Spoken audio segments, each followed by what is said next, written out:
Last part में हमने देखा था कि गान उस लड़की के साथ होती है। यहाँ पे उसके पेरेंट्स के खिलाफ वो कंप्लेंट करती है और इसके बाद वो पुलिस स्टेशन में आ जाती है। यहाँ पे आने के बाद ऑफिसर्स उस इंसान से पूछताछ कर रहे होते हैं तो इंसान वो कहता है कि ये मेरी बेटी है, इसलिए इसे डिसिप्लिन सिखाना मेरी जिम्मेदारी है और अगर मैं किसी चीज के लिए इसे डांट देता हूँ तो क्या मुझे यहाँ पे आना होगा। यहाँ पे गैन उस लड़की के साथ बैठी होती है। ये लड़की इस समय बहुत ही सहमी होती है। गैन उसे देख ही रही होती है, तभी उसके पास मैसेज आता है कि अगर आप जल्द से जल्द एयरपोर्ट पे नहीं पहुँचते हो तो आपकी फ्लाइट छूट सकती है। अब यहाँ पे गैन को समझ में नहीं आ रहा था कि वो इस छोटी सी बच्ची को यहाँ पे अकेले छोड़ के कैसे चली जाए। ये बच्ची यहाँ पे नंगे पैर थी जो की बहुत ही सहमी हुई थी, इसलिए गैन यहाँ से जाने के बारे में थोड़ा सोच रही थी। इसके बाद गैन यहाँ से चली जाती है, लेकिन कुछ टाइम बाद गैन फिर से वापस आ जाती है और वो अपने साथ उस बच्ची के लिए शूज लाए होती है। वो उसे बड़े प्यार से उसे पहना रही होती है। बच्ची गैन का ये बिहेवियर देखकर स्माइल करती है और उसे कहती है कि क्या आप एक एंजल हो। जैसे ही गैन उस बच्ची के नाम से एंजल सुनती है, उसे भी अपनी लाइफ याद आने लगती है कि किस तरीके से जब गुवन ने उसकी जान बचाई थी तब उसने भी उसे एंजल कहा था। गुवन उस वक्त गैन से पूछता है कि आखिर तुमने मुझे एंजल क्यों कहा। तब गैन उसे कहती है कि क्योंकि तुमने मेरी जान बचाई इसलिए तुम एंजल हुए। वो कहता है कि मैं एंजल नहीं बल्कि डेविल हूँ। यहाँ पे गैन उस बच्ची के हाथ में अपना नंबर लिख देती है और कहती है कि जब भी तुम्हें किसी भी चीज की जरूरत हो तो मुझे कॉल कर सकती हो, मैं तुम्हारे एक कॉल पे ही तुम्हारे पास आ जाऊंगी। अब गुवन ने बचपन में गैन से कहा था कि एंजल नहीं होते हैं इसलिए वो तुम्हें बचाने के लिए नहीं आते हैं, बट यहाँ पे गैन अपने शब्द बदलते हुए उस बच्चे से कहती है कि जब भी तुम्हें जरूरत हो तुम मुझे बुला सकती हो, मैं तुम्हारे लिए एक एंजल ही हूँ। तभी वो इंसान आकर गैन से कहता है कि क्या आपको नहीं जाना है, आपकी फ्लाइट छूट सकती है। तो गैन से कहती है कि नहीं मुझे नहीं जाना है, यहाँ पे बहुत सारे ऐसे काम है जिन्हें मुझे पूरा करना है।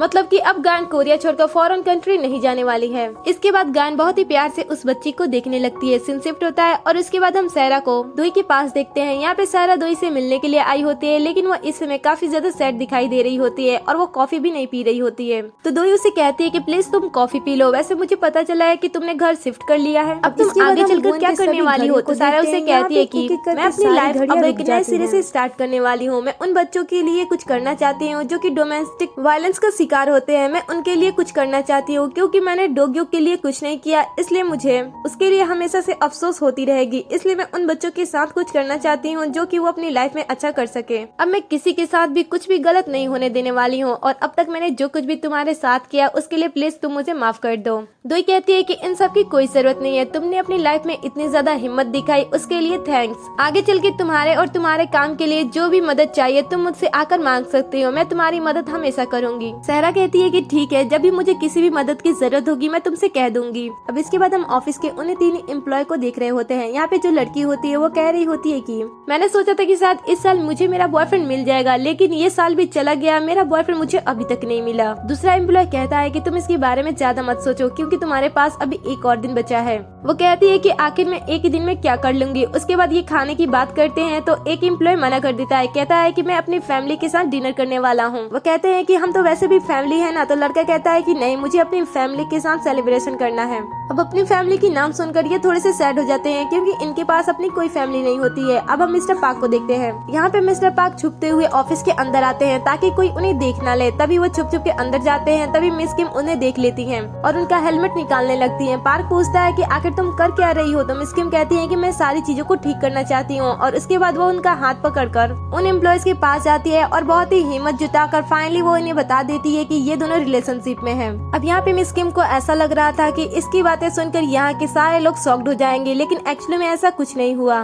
मिस किम यहाँ पे कहती है कि ये मेरा मैन है, इससे मैं बहुत ही ज्यादा प्यार करती हूँ और ये दुनिया का सबसे काइंड हार्टेड पर्सन है। क्या तुम सबको ये बात जानकर हैरानी नहीं हुई कि हम दोनों रिलेशनशिप में हैं? तो ये तीनों कहते हैं कि नहीं, हम पहले से ही जानते थे।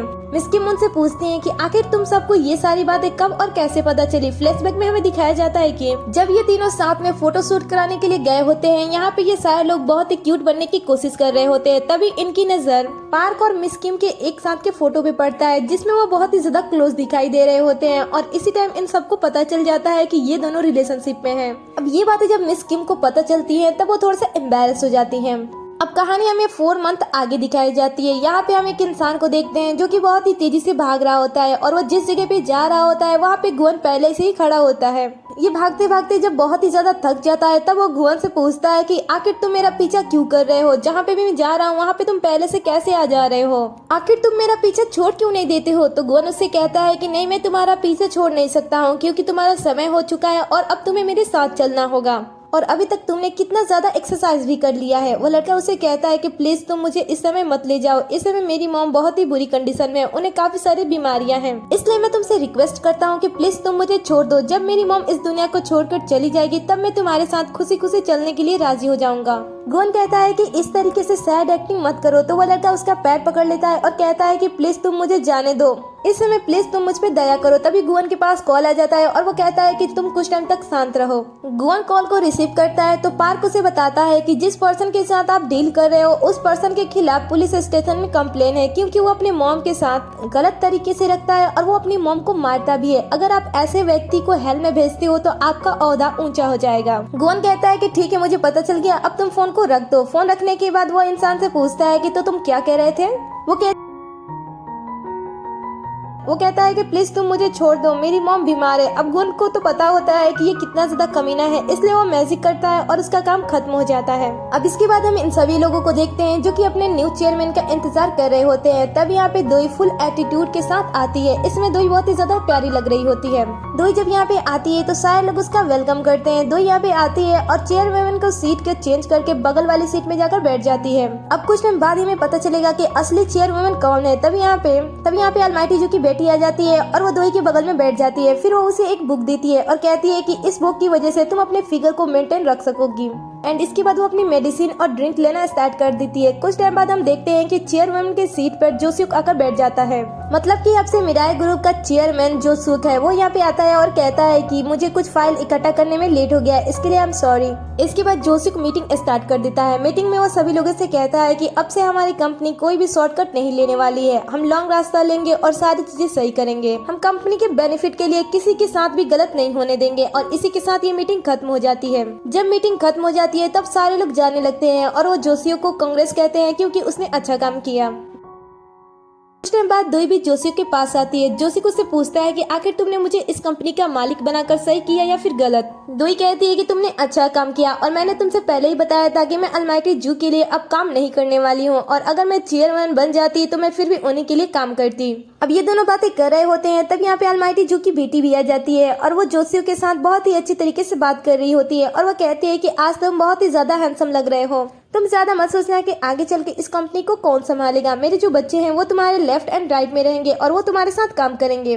दोई कहती है कि एटलीस्ट इस बार तो अपनी लाइनें बदल लो लेफ्ट एंड राइट वाली। इसके बाद ये सब हंसने लगते हैं। वो कहती है कि जोशिक तुम हमेशा हेल्दी रहने की कोशिश करना और खुश रहना। सीन कट होता है और इसके बाद हम दोई यहाँ पे प्रोसिक्यूटर यानी कि लॉयर से मिलने के लिए आई होती है और ये उसे बताता है कि कोर्ट के ऑर्डर आ चुके हैं कि अब आगे चल के नोसुक के साथ क्या होने वाला है। या तो उसे फांसी दे दिया जाएगा, नहीं तो उसे उम्र कैद की सजा दे दी जाएगी। इसलिए अब तुम बेफिक्र होकर अपनी लाइफ जी सकती हो। वैसे तुम्हें अलमाइटी जू के बारे में कुछ पता है कि उनकी तबीयत कैसी थी? दोई कहती है कि हाँ मुझे उनके बारे में पता है, उन्होंने अपनी बीमारी का बहाना ही करके मुझे आपके साथ ब्लाइंड डेट पे भेजा था। वो कहता है कि नहीं ऐसी कोई बात नहीं है, मैंने अलमाइटी जू के बारे में कुछ पता लगाया है और मुझे पता लगा है कि उन्हें कैंसर था, इसलिए वो पहले से जानती थी कि उनकी डेथ कब होने वाली है। अब यहाँ पे दोई को समझ में आता है कि आखिर अलमाइटी जू उसे शादी करने के लिए इतना जोर क्यों दे रही थी।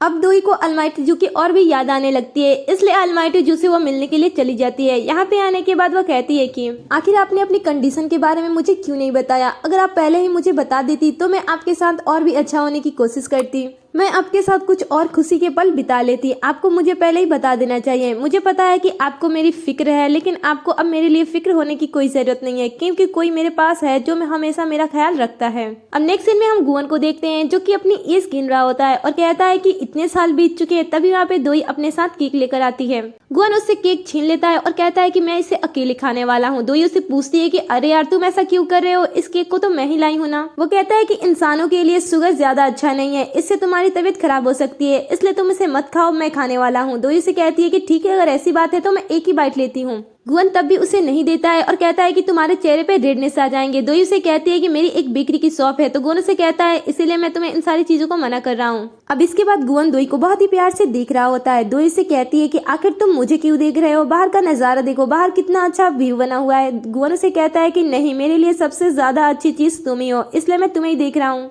देखो ना, तुम इतनी ज्यादा प्यारी हो कि मेरी नजर तुमसे हट ही नहीं रही है। ये सुनकर दोई स्माइल करने लगती है। अब यहाँ पे गुवन को डर होता है कि समय बहुत ही तेजी से बीत रहा है। दोई उसे कहती है कि समय की चिंता तुम मत करो, जो समय तुम्हारे पास है उसी समय में खुश रहने की कोशिश करो। ये सुनकर गुवन उसे गले से लग जाता है।